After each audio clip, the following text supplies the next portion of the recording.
A joke gift to a human became the most powerful mother in the galaxy. The outcast chance. Dr. Zena Wright stared at her reflection in the laboratory window, watching stars drift by in the endless void beyond. Her dark skin looked pale under the harsh fluorescent lights, and her tight curls were pulled back in a messy bun. 10 years of groundbreaking research in xenobiology, and what did she have to show for it? A tiny lab on the edge of inhabited space, and a reputation as the scientist who talked to aliens that weren't there. The door hissed open behind her. Dr. Wright, the voice was crisp, military. She turned to find a tall man in a fleet captain's uniform, his posture rigid as steel.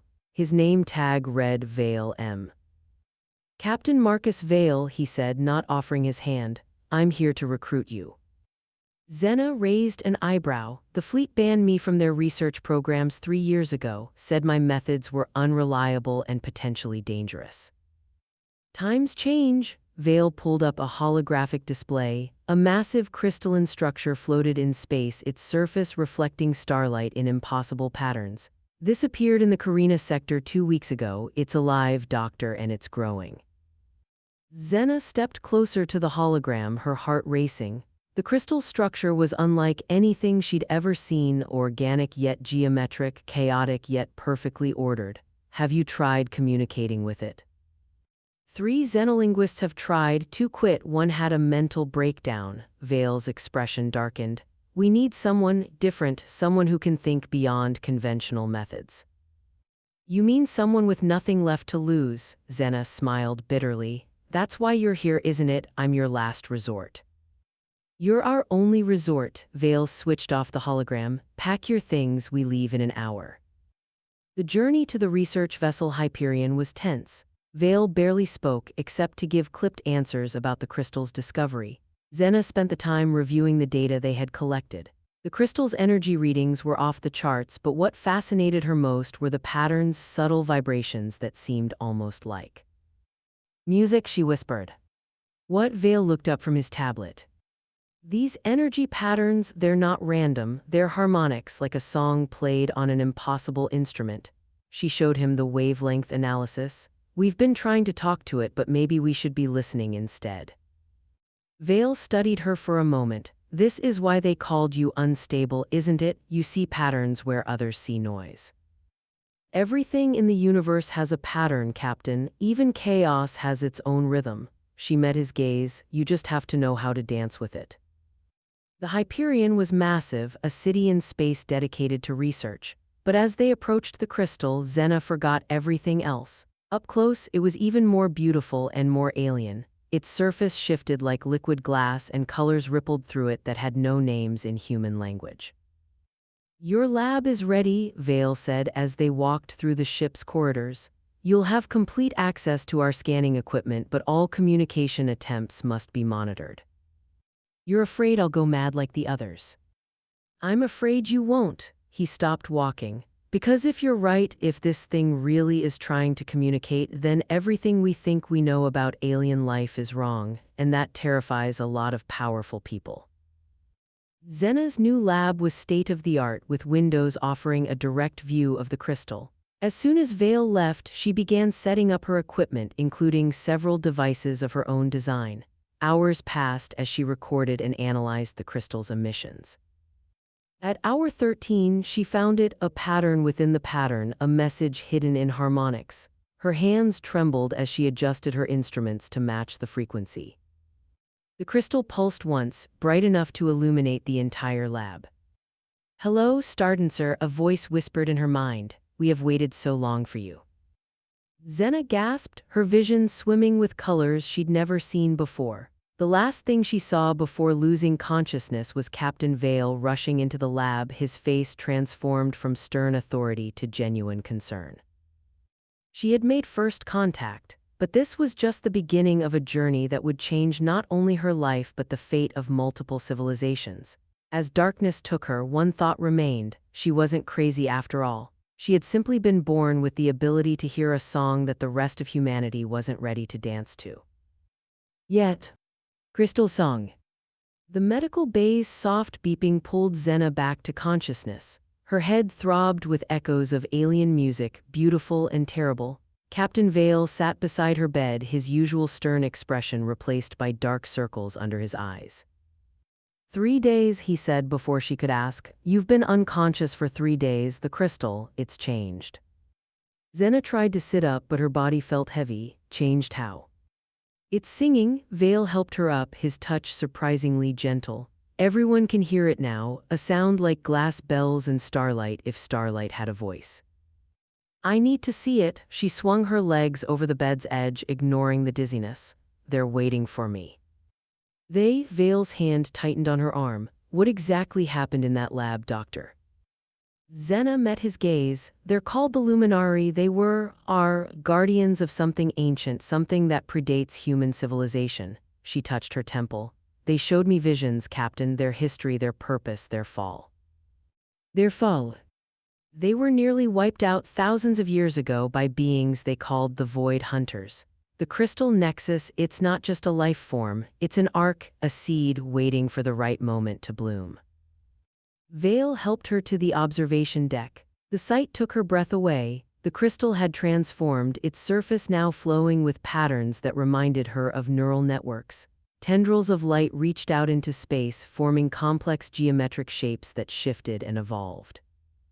The fleet's getting nervous, Vale said quietly. Admiral Chen wants to quarantine the entire sector. Some are suggesting we destroy it before it grows further. That would be a catastrophic mistake. Zena pressed her hand against the window. They're not a threat, Marcus. They're reaching out because they need us, because something worse is coming. He noticed her use of his first name but didn't comment. The Void Hunters. Yes, she turned to him. The Luminari were custodians of the galaxy's harmony. They understood that all life exists in a great cosmic symphony. The Void Hunters, they bring silence. They consume civilizations, erase entire species from existence. And you learned all this from a few moments of contact. Time moves differently in their consciousness. I lived through centuries in those moments. She smiled wryly. Now you know why the other xenolinguists broke. Human minds aren't meant to process time that way. But you did. Vale studied her with new interest. Why are you different?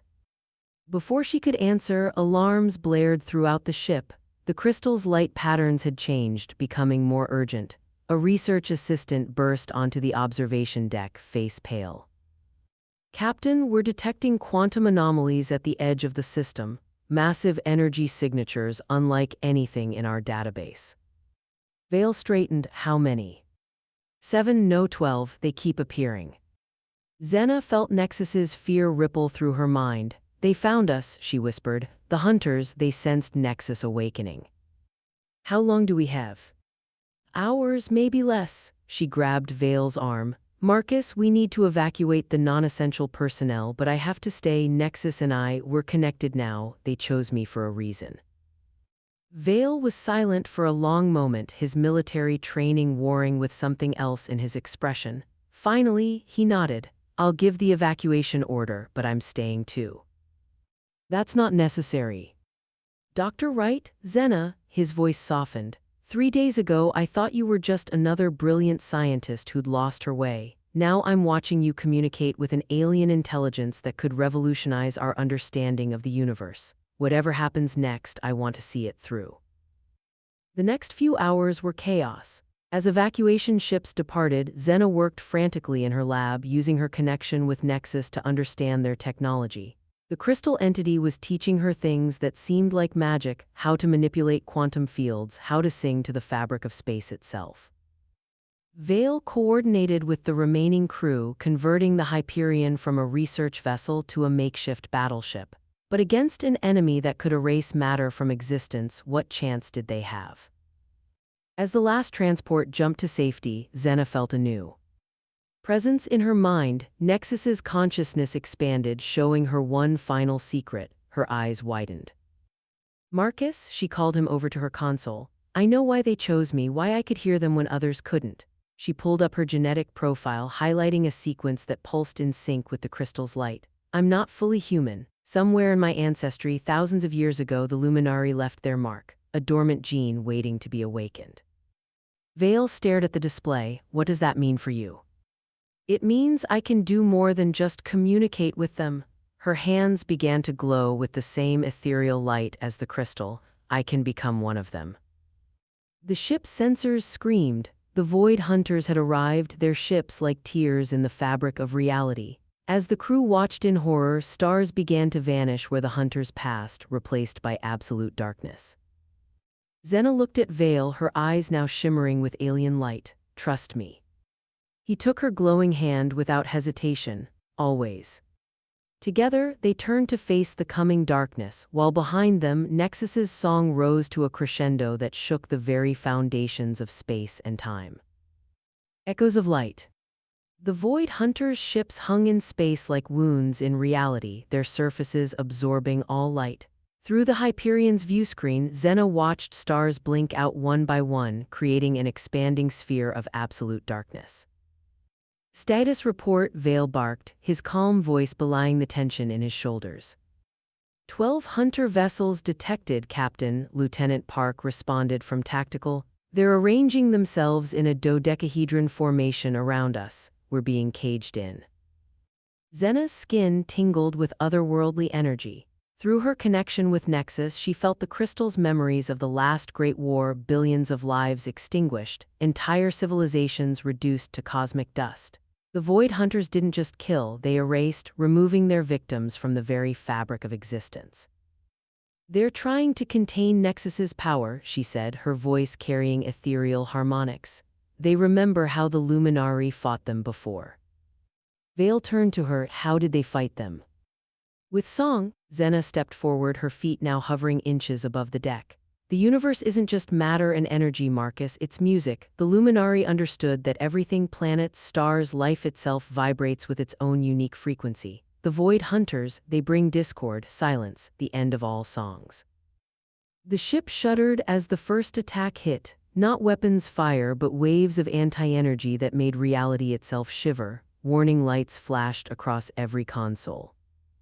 Hull integrity failing, Park shouted. Whatever they're doing, it's unmaking our shields at the quantum level.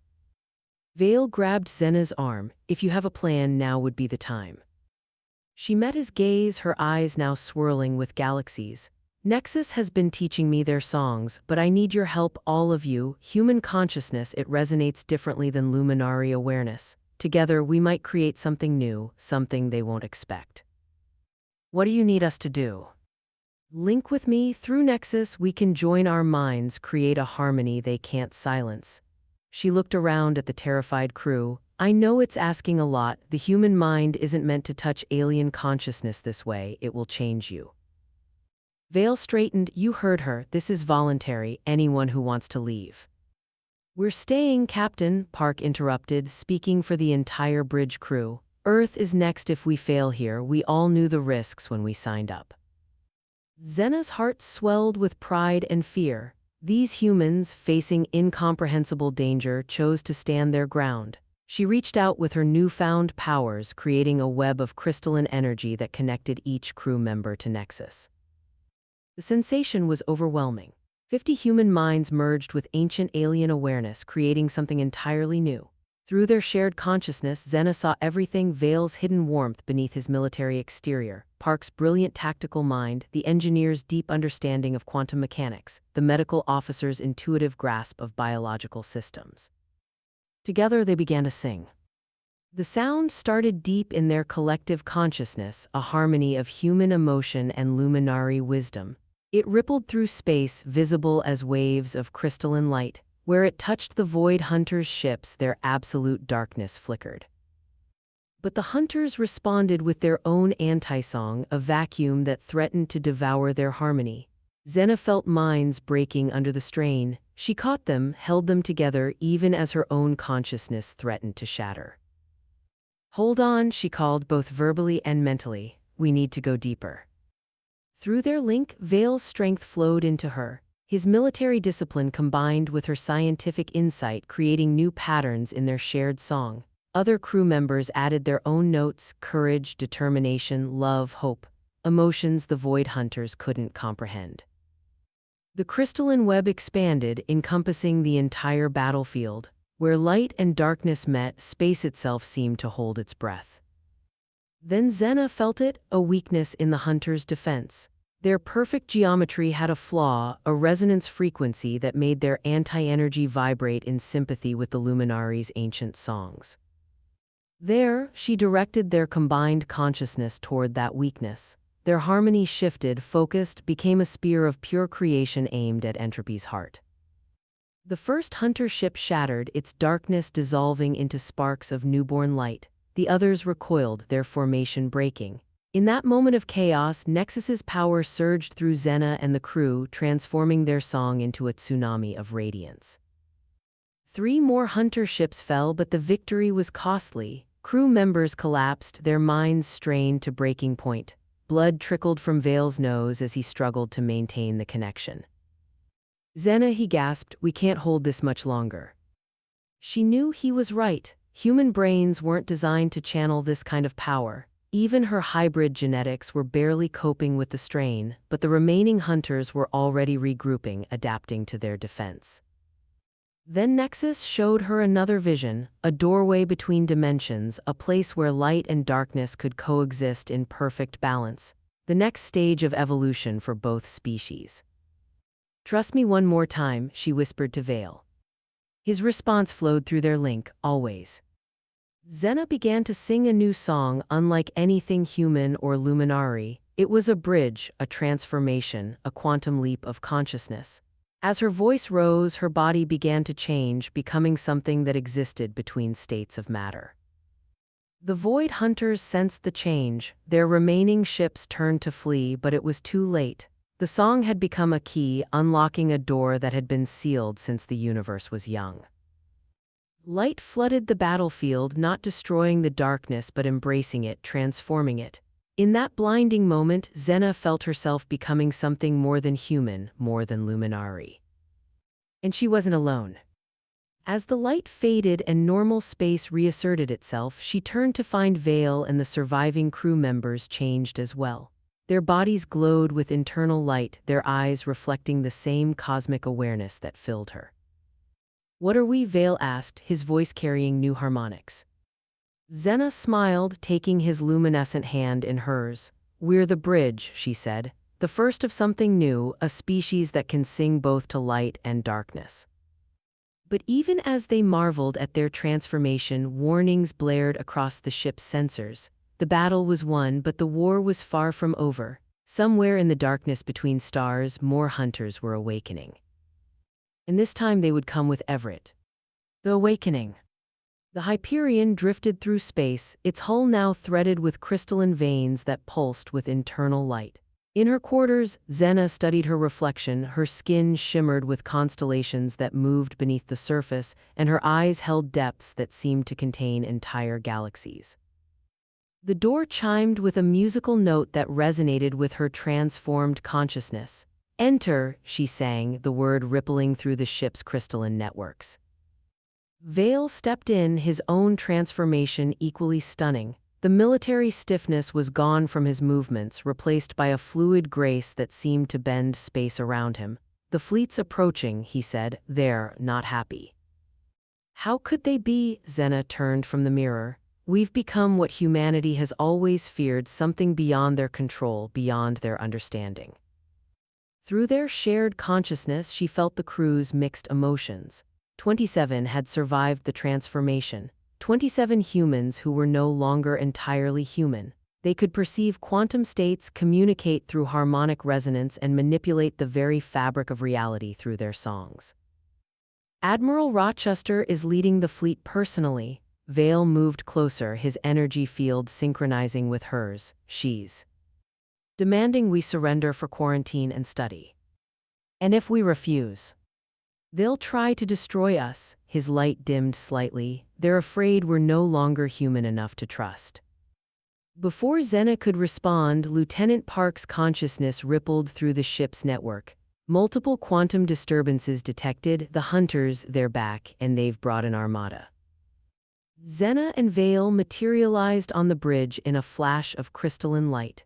The viewscreen showed hundreds of void ships emerging from the darkness between stars, their anti-light technology more advanced than before. "They've evolved," Xena whispered. "They've learned from our last encounter."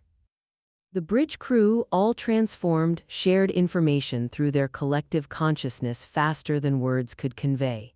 The Void Hunters had adapted their ships to resist the harmonics that had worked before. They were approaching in a complex geometric pattern that would neutralize the Luminari defenses. Fleets holding position at the edge of the system, Park reported. They're watching, waiting to see what happens. Vale's consciousness brushed against Zena's. They think we're the bigger threat. Maybe we are, she responded silently. We've become something unprecedented, a fusion of human creativity and Luminari power. Through their link with Nexus, they all felt it. The Void Hunters' purpose wasn't just destruction. They were entropy's servants, seeking to return the universe to a state of perfect silence. And now they saw the transformed humans as an abomination, a chaos that needed to be erased. The first attack came without warning. Space itself seemed to cry out as the hunters deployed their new weapons, beams of concentrated void that didn't just destroy matter but removed it from all possible realities. The Hyperion's crystalline defenses flared, barely deflecting the assault, but the strain showed on the crew's faces as they poured their combined energy into the shields. We can't hold them all back, Park gasped, her luminescent form flickering with effort. Zena felt something deeper through their connection, the crew's humanity fighting with their new powers. They were caught between worlds, neither fully human nor fully Luminari. The discord made them vulnerable. Then she understood. We're fighting ourselves, she announced. As long as we try to remain what we were, we'll be trapped between states. We need to complete the transformation. What do you mean? Vale asked, though through their link he already knew. The Luminari weren't just light beings, they were living songs, pure consciousness given form. To defeat the hunters, we need to let go of our physical forms entirely. Horror rippled through the crew. Becoming energy beings meant abandoning the last traces of their humanity. No going back, no reunion with families, no return to Earth. A hunter beam pierced their shields, vaporizing a section of the lower decks. The ship screamed in crystalline agony. We don't have much time, Vale said, his voice carrying both military command and gentle understanding.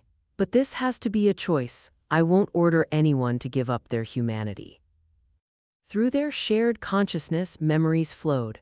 Crew members thought of homes they'd never see again, loved ones who would never understand what they'd become.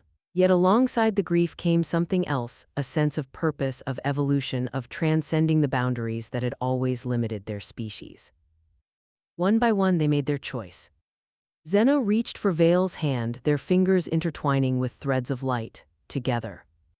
He smiled, his form already beginning to dissolve into pure energy, always.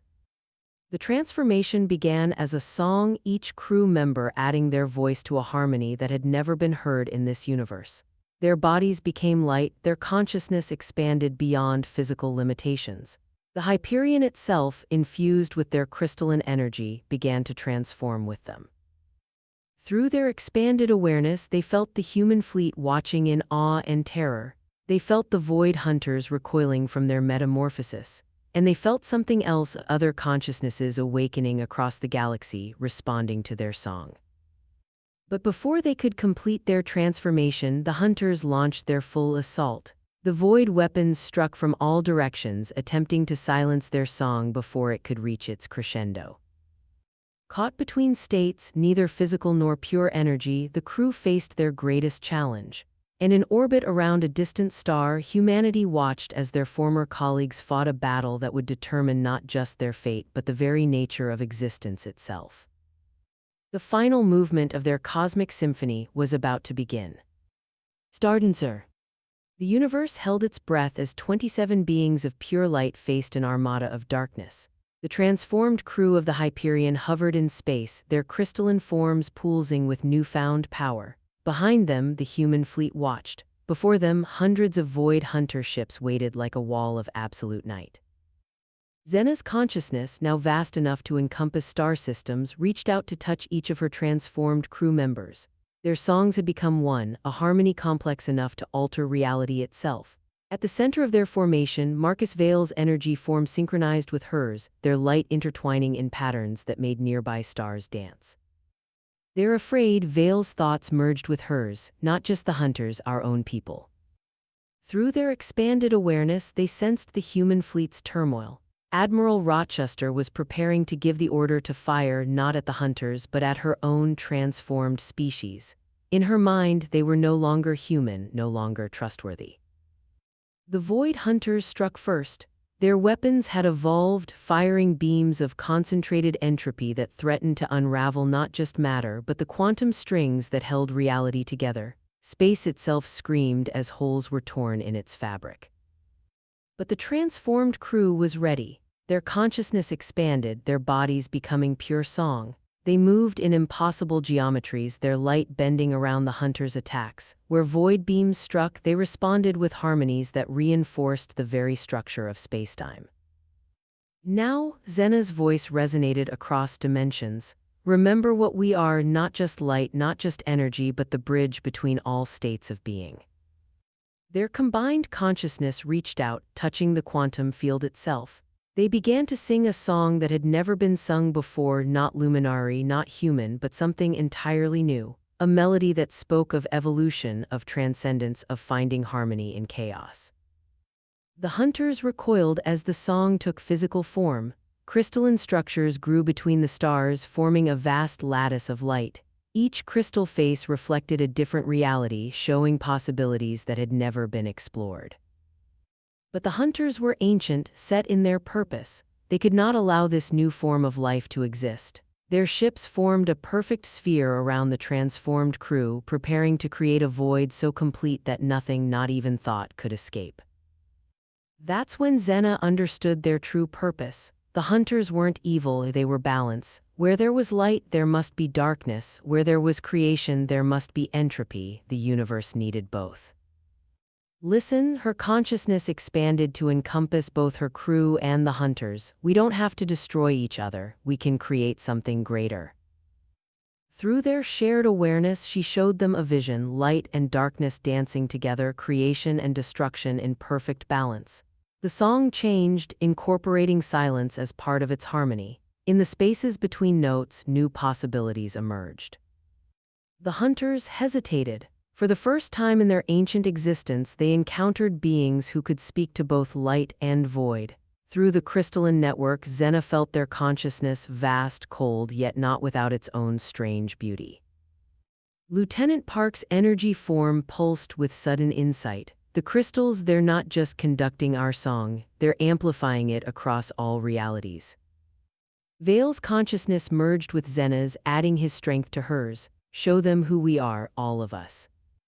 Their combined harmonics reached a crescendo that shook the foundations of spacetime. The crystalline lattice began to pulse, each facet showing a different possibility, worlds where light and darkness worked together, realities where creation and entropy danced in balance. The human fleet watched in awe as space itself began to transform. The crystal structure expanded, forming a bridge between dimensions. At its heart, the transformed crew glowed with impossible light, while the Void Hunter's darkness became part of the pattern, necessary and beautiful. Admiral Rochester's voice crackled across space. What are you becoming? Everything, Zena replied, her voice carrying through all realities. And nothing, we are the song that bridges all divides. The transformation rippled outward. Where light met darkness, new forms of existence emerged.